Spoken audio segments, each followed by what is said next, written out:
Monsieur le Président de la Chambre des représentants du Royaume du Maroc, Mesdames et Messieurs les Présidents du Parlement des États africains de l'Atlantique, honorables invités,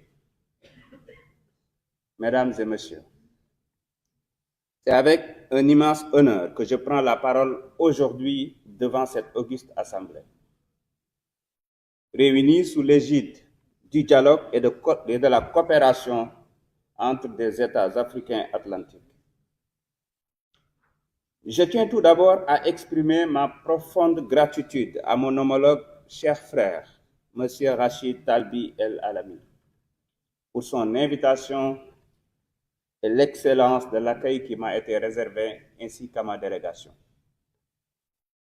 Je ne saurais commencer mon allocution sans transmettre les salutations les plus chaleureuses et fraternelles de son Excellence, M. Bassirou Diomaye Diakhar Faye, président de la République du Sénégal, à Sa Majesté le roi Mohamed VI.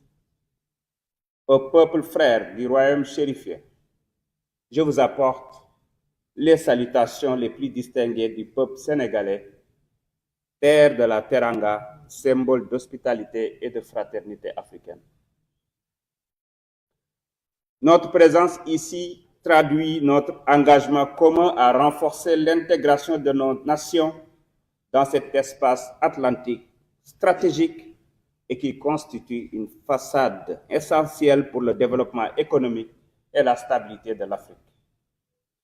Cet espace qui regroupe près de la moitié de la population africaine et plus de la moitié du PIB du commerce continental représente une opportunité sans précédent pour notre cher continent. Il nous appartient donc de structurer nos coopérations afin d'en faire un levier de croissance partagée et un moteur d'intégration régionale. Le Royaume du Maroc, sous la conduite éclairée de Sa Majesté le roi Mohamed VI, a su proposer une vision ambitieuse, fondée sur la conviction que seule une action collective permettra de transformer cette façade atlantique en un pôle stratégique de développement. Ce pôle reliant l'Afrique à l'Europe et l'Amérique du Sud. Le Sénégal salue et magnifie cette initiative porteuse d'avenir et réaffirme sa volonté de jouer un rôle actif dans le processus, dans un esprit de partenariat et de solidarité africaine. En effet, la relation entre le Sénégal et le Maroc est exemplaire à plus d'un titre. Elle puise sa force dans les liens historiques, spirituels et humains profondément enracinés, mais aussi dans une coopération dynamique et multiforme. Nos deux pays partagent une vision commune du développement africain, fondée sur la solidarité, l'intégration et la souveraineté économique. Le Maroc est aujourd'hui un partenaire stratégique du Sénégal, notamment dans les domaines des infrastructures, de l'énergie, de l'industrie, de la finance et de la formation. Au-delà de cette coopération bilatérale fructueuse, nous avons une responsabilité plus large, mon cher frère, celle de bâtir ensemble une façade atlantique africaine intégrée et prospère. Pour y parvenir, plusieurs axes stratégiques doivent guider notre action collective. Le premier axe est celui de notre participation aux décisions stratégiques qui façonneront l'avenir de notre espace maritime. Il est impératif que nos États soient pleinement impliqués dans l'élaboration des grands projets structurants, en veillant à ce que nos intérêts nationaux et régionaux soient pris en compte. À travers nos parlements, nous devons encourager la mise en place de cadres législatifs favorisant l'investissement et la coopération afin d'assurer une gouvernance efficace et inclusive de notre espace atlantique. Le deuxième axe concerne notre capacité à nous intégrer pleinement aux chaînes de valeur et aux flux commerciaux. Le Sénégal est déterminé à positionner ses infrastructures portuaires comme des hubs essentiels dans l'architecture logistique de la façade atlantique. Nous devons œuvrer ensemble à la mutualisation de nos ressources et à l'optimisation des corridors de transport, notamment pour inclure les pays du Sahel qui, bien que dépourvus de littoral, doivent pouvoir bénéficier des opportunités offertes par l'Atlantique. Le troisième axe porte sur la sécurité et le développement de l'économie bleue. Notre coopération maritime ne peut se limiter aux aspects économiques. Elle doit également intégrer des enjeux cruciaux tels que la préservation de nos ressources halieutiques, la promotion d'une pêche durable et la gestion concertée des défis environnementaux et sécuritaires.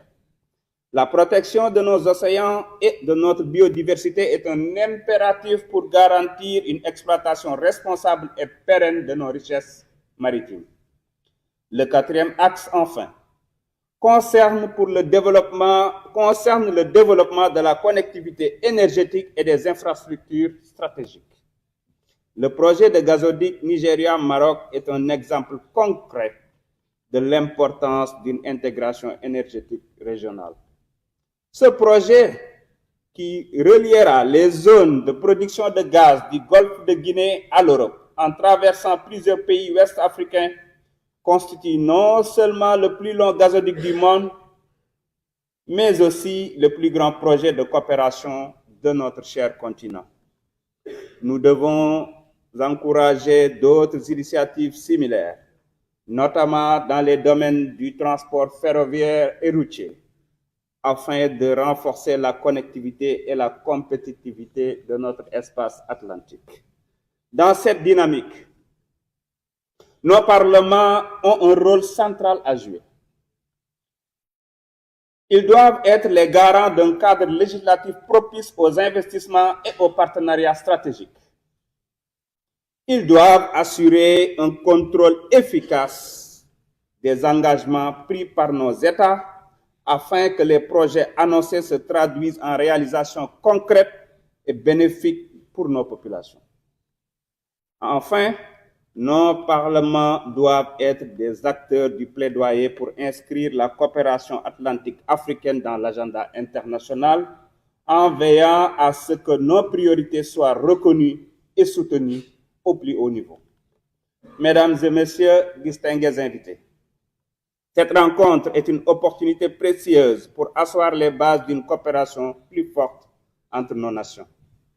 Notre espace atlantique ne doit plus être un simple trait d'union entre d'autres pôles économiques mondiaux, mais un véritable moteur de développement pour notre continent. En unissant nos forces, en partageant nos expertises et en mettant en place des mécanismes de coopération efficaces, nous pouvons transformer cette vision en une réalité tangible.